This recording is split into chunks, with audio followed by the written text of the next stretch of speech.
Baiklah, adapun latar belakang materi kami ini yang berjudul Teori Konsumsi dalam Islam dan Konvensional. Pada kesempatan kali ini, saya akan menjelaskan mengenai konsep konsumsi dalam Islam, serta perbedaannya dengan konsep konsumsi dalam ekonomi konvensional. Yang pertama yaitu konsumsi. Konsumsi ini merupakan aktivitas ekonomi yang sangat dekat dengan kehidupan manusia, karena setiap individu pastinya melakukan kegiatan konsumsi ini untuk memenuhi kebutuhan sehari-hari mereka. Yang kedua yaitu konsumsi dalam ekonomi konvensional. Dalam ekonomi konvensional ini, konsumsi dapat diartikan sebagai kegiatan menggunakan atau menghabiskan barang dan jasa untuk memperoleh kepuasan mereka, yang artinya tujuan utama konsumsi adalah memaksimalkan kepuasan individunya. Adapun ciri-ciri konsumsi konvensional sebagai berikut, yaitu yang pertama, dipengaruhi oleh tingkat pendapatan. Semakin tinggi pendapatan seseorang, semakin besar pula konsumsi yang dilakukannya. Fokus utamanya adalah kepuasan pribadi, kurang memperhatikan nilai moral, sosial, dan etika, sehingga konsumsi seringkali mendorong gaya hidup konsumtif dan materialistik.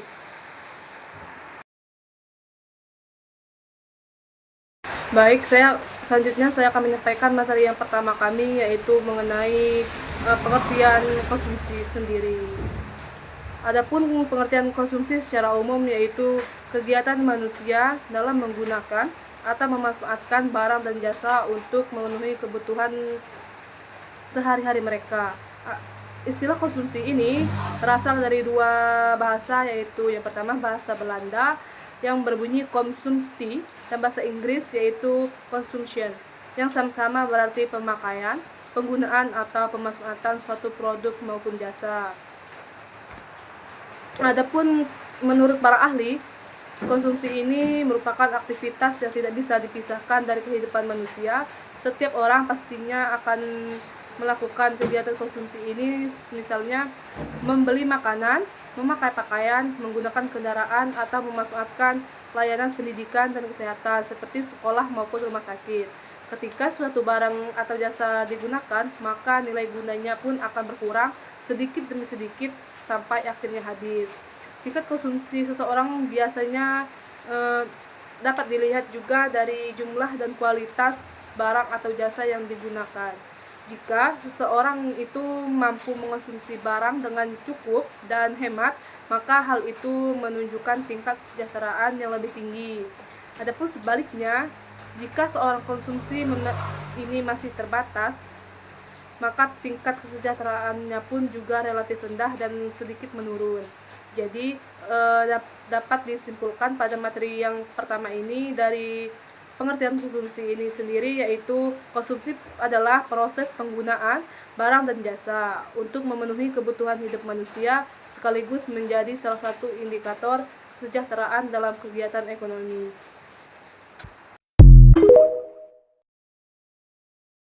Adapun poin kedua pada materi yang pertama yaitu perbedaan konsumsi dalam Islam. Perbedaan utama antara konsumsi dalam ekonomi modern dan konsumsi dalam Islam terletak pada tujuan dan cara pandang sendiri. Dalam ekonomi modern ini, konsumsi biasanya berfokus pada pemenuhan kebutuhan dan keinginan manusia untuk memperoleh kepuasan materi, yang artinya seseorang itu bebas mengonsumsi apa saja yang mereka mau selama mereka mampu secara ekonomi, sehingga orientasinya lebih kepada kesenangan pribadi. Sedangkan dalam ekonomi Islam sendiri, konsumsi tidak hanya bertujuan mencari kepuasan materi, tetapi juga harus memperhatikan seperti nilai moral, etika, serta aturan syariah. Seorang muslim diwajibkan mengonsumsi sesuatu hal yang halal, baik maupun yang tidak berlebihan. Islam juga mengajarkan kita arti keseimbangan, yang artinya memenuhi kebutuhan tanpa sikap boros ataupun berlebih-lebihan. Kita juga diajarkan agar tidak bersikap boros dan berlebih-lebihan, karena itu tidak baik bagi seorang muslim. Para ulama juga membagi tingkat konsumsi ini menjadi 4, yaitu yang pertama, tingkat wajib, yang artinya konsumsi yang diperlukan untuk menjaga kehidupan seperti makan agar kita tidak membahayakan diri kita sendiri. Yang kedua yaitu tingkat sunnah, yang artinya konsumsi yang memberikan kekuatan untuk beribadah dengan baik. Adapun yang ketiga yaitu tingkat mubah, yang artinya konsumsi sampai batas kenyang yang masih diperbolehkan. Dan ada istilah makanlah sebelum lapar dan berhentilah sebelum kenyang. Yang keempat yaitu konsumsi berlebihan yang dipandang tidak baik karena dapat menjadi makruh menurut sebagian ulama. Adapun selain itu, konsumsi dalam Islam tidak hanya untuk diri sendiri, tetapi juga mencakup tanggung jawab kita. Seorang muslim juga dianjurkan membagi hartanya untuk kebutuhan pribadi, tabungan untuk masa depan, serta pengeluaran sosial seperti zakat, infak, sedekah, maupun wakaf. Jadi, konsumsi ini bertujuan mencapai kemaslahatan, yaitu kesejahteraan dunia sekaligus kebaikan dalam akhirat.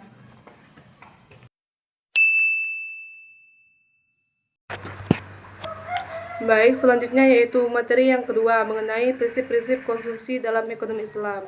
Dalam Islam ini, seorang konsumen tidak hanya berpikir tentang memenuhi kebutuhannya saja atau mencari kepuasan semata, tetapi juga harus memperhatikan nilai halal dan haram, serta nilai moral dan etikanya juga. Setiap aktivitas konsumsi dipandang sebagai tanggung jawab kita kepada Allah Subhanahu wa Ta'ala. Adapun prinsip-prinsip menurut Al-Harisi ini terdapat 3 prinsip, yaitu yang pertama, prinsip syariah, yang kedua prinsip kuantitas, dan yang ketiga prinsip prioritas. Yang pertama yaitu prinsip syariah. Prinsip ini juga terdiri dari 3 asas utama. Yang pertama yaitu asas keyakinan, yang berarti kesadaran kita bahwa kegiatan konsumsi ini merupakan bentuk ibadah kepada Allah. Artinya apa yang kita makan, apa yang kita pakai, apa yang kita gunakan harus diniatkan sebagai bentuk pengabdian kita kepada Allah. Karena semua perbuatan kita akan dimintai tanggung jawabnya di akhirat kelak. Yang kedua yaitu ada asas ilmu, yang berarti seorang muslim harus memiliki pengetahuan tentang apa yang dikonsumsi, apakah halal atau haram, tidak hanya bahan makanannya juga, tetapi juga bahan produksi. Asas yang ketiga yaitu transaksi, yaitu penerapan dari iman dan ilmu. Jika seorang memiliki keimanan dan pengetahuan yang benar, maka ia akan memilih barang yang halal dan menjauhi sesuatu yang haram ataupun yang merugikannya. Prinsip yang kedua yaitu prinsip kuantitas. Prinsip kuantitas ini dalam Islam, konsumsi harus dilakukan secara sederhana dan tidak berlebih-lebihan. Harta tidak boleh dihabiskan secara sia-sia. Pengeluaran juga harus disesuaikan dengan pendapatan kita agar keuangan kita tetap seimbang dan tetap menyesuaikan dengan kebutuhan kita ke depan. Selain itu, Islam juga mengajarkan kita arti tabungan dan investasi. Tidak semuanya hanya digunakan untuk konsumsi saja, tetapi sebagian disimpan atau diinvestasikan untuk kesejahteraan kita di masa depan. Adapun prinsip yang ketiga yaitu prinsip prioritas. Islam mengajarkan urutan kebutuhan konsumsi. Dalam prinsip ini, adapun kebutuhan kita yang pertama yaitu kebutuhan primer, kebutuhan sekunder, dan kebutuhan tersier. Kebutuhan primer ini tersendiri yaitu kebutuhan dasar untuk mempertahankan hidup seperti makanan pokok kita, pakaian, dan juga tempat tinggal. Yang kedua yaitu kebutuhan sekunder. Kebutuhan sekunder ini kebutuhan untuk meningkatkan kualitas hidup kita, misalnya makanan bergizi, tambahan, atau fasilitas penunjang kesehatan. Yang terakhir yaitu kebutuhan tersier. Kebutuhan tersier ini juga sebagai pelengkap yang berkaitan dengan kenyamanan atau kemewahan kita.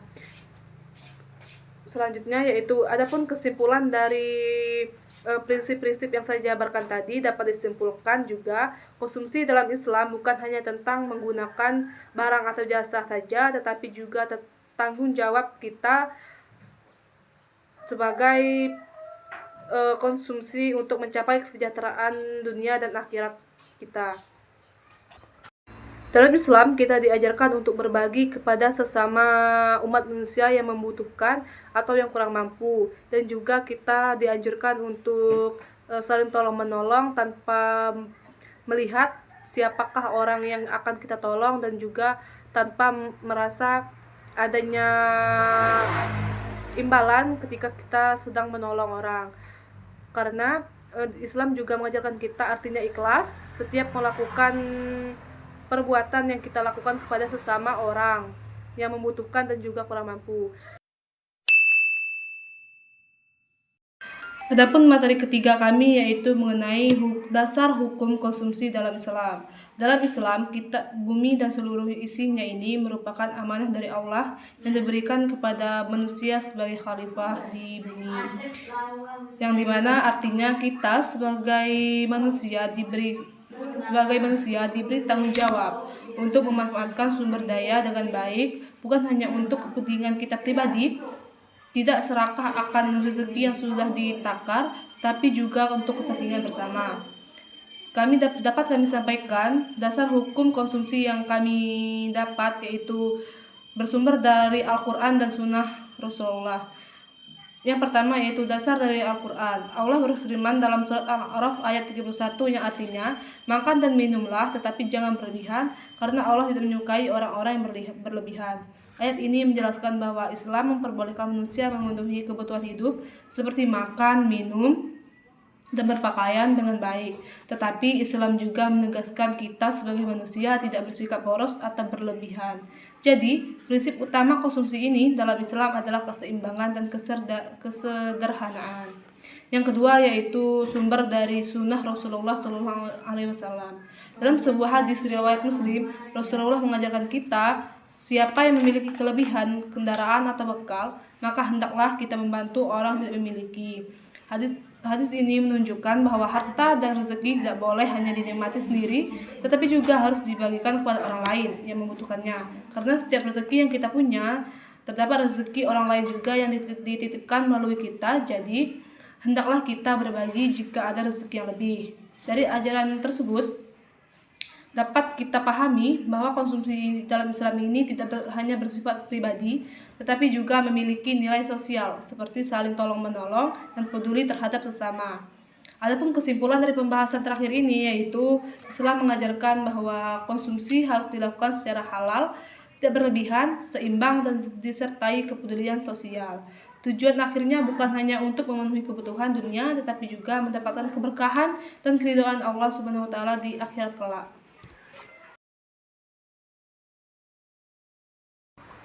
Selanjutnya, penyampaian terakhir saya yaitu mengenai kesimpulan.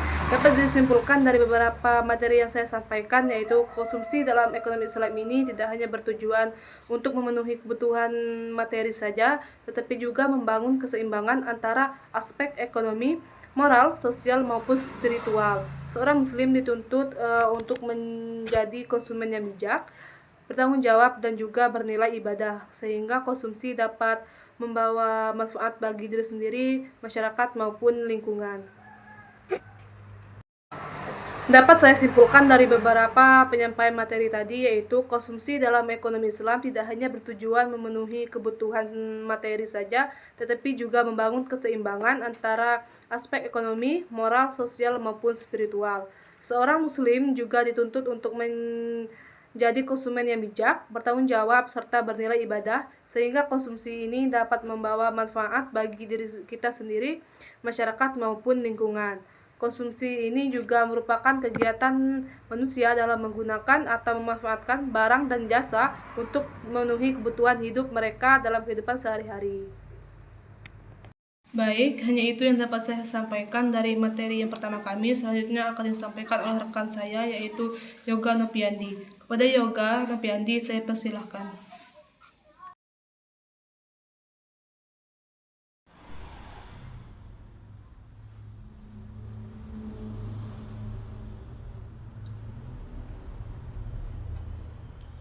Halo teman-teman semuanya, selanjutnya pada kesempatan kali ini saya akan menjelaskan mengenai teori konsumsi dalam ekonomi konvensional. Dalam ekonomi konvensional, konsumsi diasumsikan selalu bertujuan untuk memperoleh kebutuhan atau yang biasa kita sebut dengan utility dalam setiap kegiatan konsumsi. Utility sendiri berasal dari suatu yang memberikan manfaat atau keuntungan. Menurut Paul Samuelson, konsumsi merupakan bagian menghabiskan nilai guna dari barang dan jasa. Barang yang dikonsumsi ini bisa berupa barang tahan lama seperti kendaraan, barang, maupun barang tidak tahan lama seperti makanan. Berdasarkan tingkat kebutuhannya, konsumsi ini dibagi menjadi 3, yaitu kebutuhan primer, sekunder, dan tersier. Nah, yang pertama kebutuhan primer. Kebutuhan primer adalah kebutuhan dasar yang wajib dipenuhi untuk menjaga kelangsungan hidup manusia. Contohnya adalah sandang, pangan, dan papan. Kebutuhan ini menjadi prioritas utama karena jika tidak terpenuhi, maka manusia tidak dapat bertahan hidup dengan baik. Yang kedua, kebutuhan sekunder. Apa sih kebutuhan sekunder? Kebutuhan sekunder ini merupakan kebutuhan yang ada setelah kebutuhan primer terpenuhi. Tujuannya adalah untuk meningkatkan kenyamanan hidup. Misalnya setelah memiliki rumah, pasti kita ingin membeli perabotan seperti kulkas, meja, atau alat dapur. Dan yang terakhir, kebutuhan tersier. Kebutuhan tersier merupakan kebutuhan yang bersifat mewah dan bertujuan untuk memberikan kepuasan pribadi. Contohnya membeli mobil mewah atau membeli barang branded. Kebutuhan ini bukan prioritas karena tidak berpengaruh langsung pada kelangsungan hidup. Selanjutnya, dalam ekonomi konvensional, tingkat konsumsi sangat dipengaruhi oleh pendapatan. Artinya, semakin tinggi pendapatan seorang, maka semakin besar pula konsumsi yang dilakukan. Namun, dalam perspektif ini, konsumsi cenderung banyak berorientasi pada kepuasan individu tanpa mempertimbangkan nilai-nilai seperti larangan pemborosan, aspek kehalalan, maupun kepentingan sosial. Kemudian, konsumsi juga dapat dijelaskan melalui fungsi pendapatan dengan rumus Y sama dengan C plus S, di mana Y adalah pendapatan, C adalah konsumsi, dan S adalah tabungan. Dari persamaan ini dapat dipahami bahwa pendapatan seseorang akan dibagi menjadi 2, yaitu konsumsi dan tabungan. Kurva konsumsi sendiri memiliki kemiripan positif, yang berarti ketika pendapat meningkat, maka konsumsi juga ikut meningkat. Sebagai kesimpulan, teori konsumsi dalam ekonomi konvensional menekankan bahwa konsumsi bertujuan untuk mencapai kepuasan maksimal, dipengaruhi oleh pendapatan dan berbagai dalam 3 jenis kebutuhan. Namun, pendekatan ini masih terbatas karena belum mempertimbangkan aspek moral dan sosial.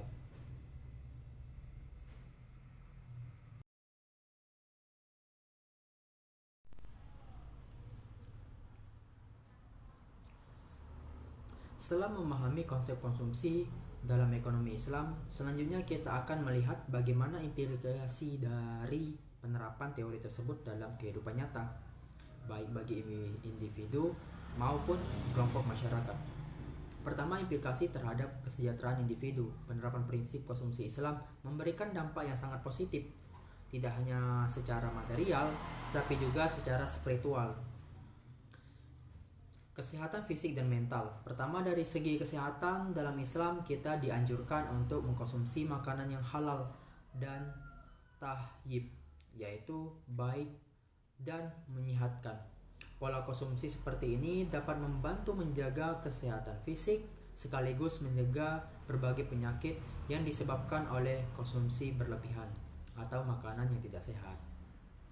Selain itu, pola konsumsi yang baik juga dipengaruhi pada kesehatan mental karena tubuh yang sehat akan mendukung pikiran yang lebih jernih dan stabil.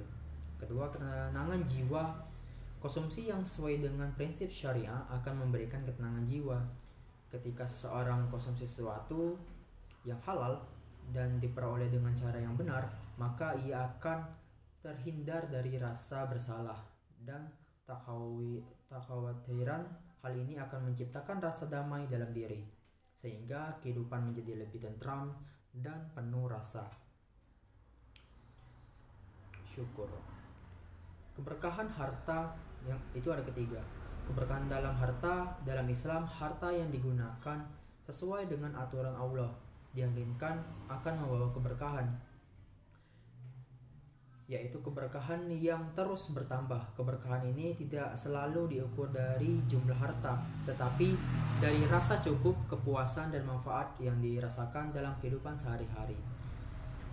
Yang keempat, keseimbangan hidup. Keseimbangan hidup Islam mengajarkan prinsip wasatiyah, yaitu kesederhanaan atau tidak berlebihan. Dengan prinsip Islam, seseorang dapat menyeimbangkan antara kebutuhan dunia dan kebutuhan akhirat, konsumsi dan tabungan, serta kepentingan pribadi dan sosial, sehingga hidup menjadi lebih terarah dan tidak berlebihan. Yang kedua, implikasi terhadap kesejahteraan masyarakat. Selain berdampak pada individu, konsumsi Islam juga memberikan pengaruh besar terhadap kehidupan sosial. Yang pertama ada keadilan ekonomi. Pertama, terciptanya keadilan ekonomi ketika masyarakat tidak berlebihan dalam konsumsi dan mau berbagi melalui zakat. Maka kekayaan tidak hanya berputar di kalangan tertentu saja. Hal ini membantu menciptakan distribusi kekayaan yang lebih merata dalam masyarakat. Yang kedua, solidaritas sosial. Meningkatkan solidaritas sosial melalui zakat atau infak dan sedekah, masyarakat akan terbiasa untuk saling membantu dan peduli terhadap sesama. Akibatnya, hubungan sosial menjadi lebih kuat dan kesejahteraan ekonomi dapat dikurangi. Kesenjangan ekonomi dapat dikurangi. Yang ketiga, keberlanjutan lingkungan. Menjaga keberlanjutan lingkungan dalam Islam, konsumsi yang berlebihan akan israf dan tabazir sangat dilarang. Prinsip ini sejalan dengan konsep pembangunan berkelanjutan karena mendorong manusia untuk menggunakan sumber daya secara bijak dan tidak merusak lingkungan. Yang keempat, stabilitas ekonomi. Terciptanya stabilitas ekonomi, pola konsumsi yang seimbang dan tidak berlebihan akan menjaga stabilitas permintaan dalam pasar. Dengan demikian, fluktuasi ekonomi dapat dikendalikan dan krisis akibat konsumsi yang tidak terkendali dapat diminimalisir.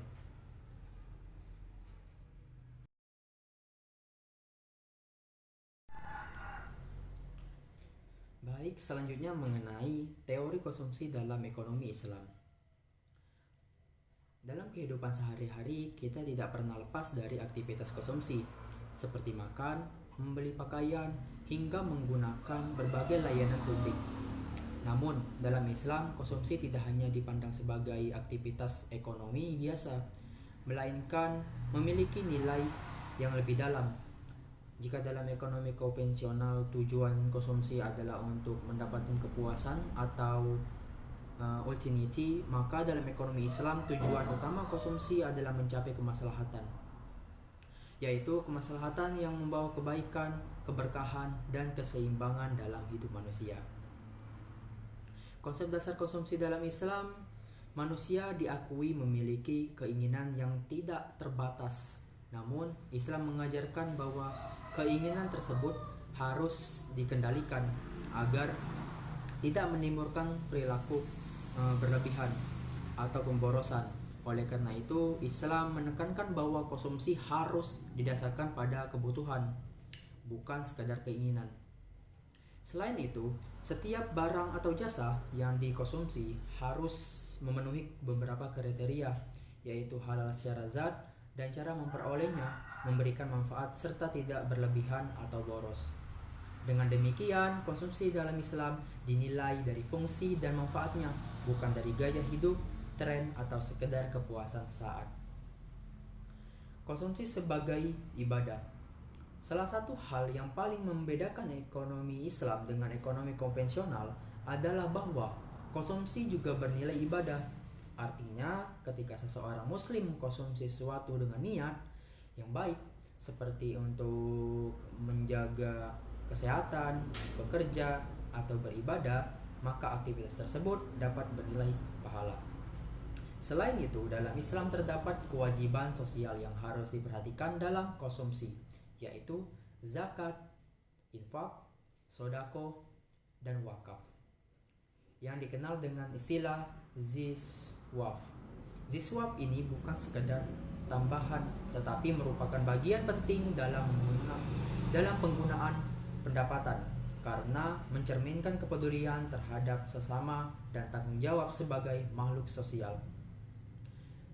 Rumusan pendapat dalam ekonomi Islam adalah pendapat ini dirumuskan dengan Y sama dengan C ditambah F Z ditambah S. Artinya pendapatan seorang tidak hanya digunakan untuk konsumsi pribadi dan tabungan, tetapi juga dialokasikan untuk kepentingan sosial melalui ziswaf.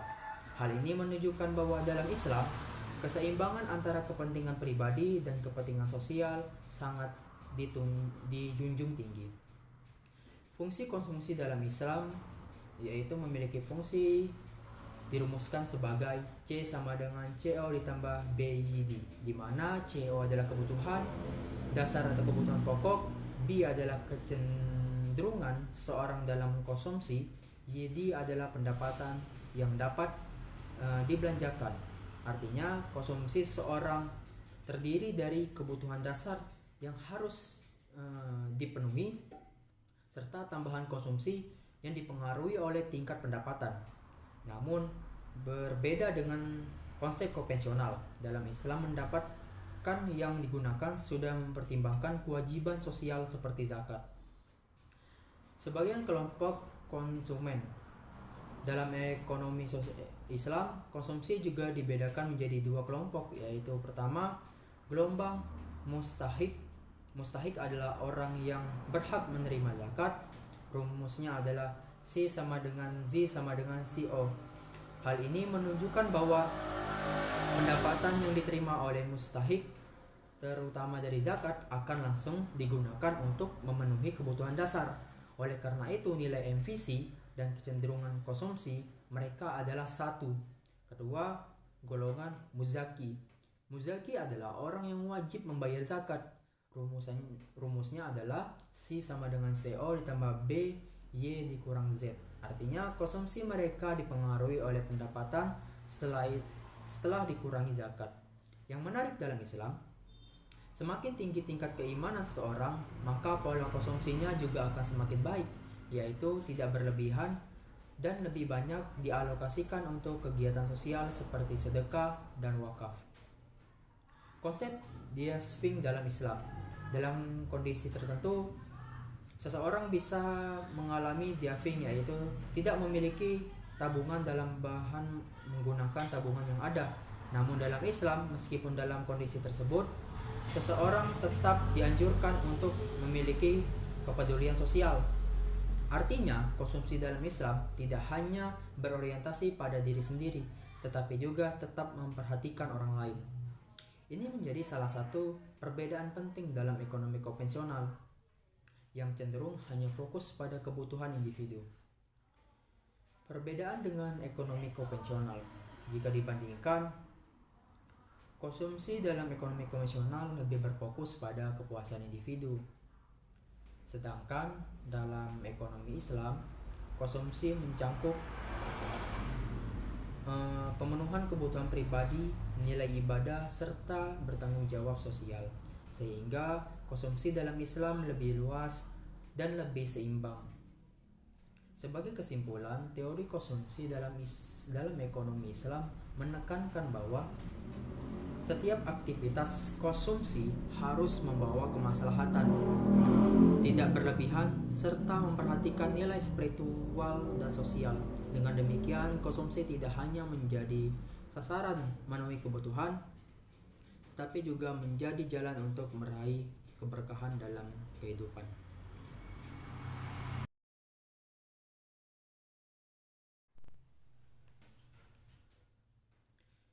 Berdasarkan pembahasan yang telah diuraikan, dapat disimpulkan bahwa konsumsi merupakan kegiatan manusia dalam menggunakan atau memanfaatkan barang dan jasa untuk memenuhi kebutuhan hidup. Dalam ekonomi konvensional, konsumsi lebih berorientasi pada pencapaian kepuasan atau ultimatum yang sangat dipengaruhi oleh tingkat pendapatan. Semakin tinggi pendapatan seorang, maka semakin besar pula tingkat konsumsinya. sehingga konsumsi cenderung berfokus pada pemenuhan kebutuhan dan keinginan individu. Sementara itu, dalam perspektif ekonomi Islam, konsumsi tidak hanya dipandang sebagai aktivitas ekonomi, tetapi juga sebagai bagian dari ibadah yang bertujuan untuk mencapai maslahah. Konsumsi dalam Islam menekankan pemenuhan kebutuhan, dibagi keinginan serta harus memperhatikan prinsip halal dan thayyib, serta menghindari pemborosan atau israf. Selain itu, konsumsi dalam Islam juga mencakup dimensi sosial melalui kewajiban seperti zakat, infak, sodako, dan wakaf atau ziswaf. Hal ini menunjukkan adanya keseimbangan antara kepentingan individu, sosial, dan spiritual dalam setiap aktivitas konsumsi. Dengan demikian, konsep konsumsi dalam Islam memiliki cakupan yang lebih luas dibandingkan dengan konsumsi konvensional. Penerapan prinsip tidak hanya memberikan manfaat bagi individu, tetapi juga berdampak positif bagi seluruh masyarakat, seperti menciptakan keadilan ekonomi, meningkatkan solidaritas sosial, terjaganya lingkungan, serta stabilitas ekonomi. Oleh karena itu, konsumsi dalam Islam dapat menjadi pedoman dalam mewujudkan kehidupan yang lebih seimbang, adil, dan penuh keberkahan.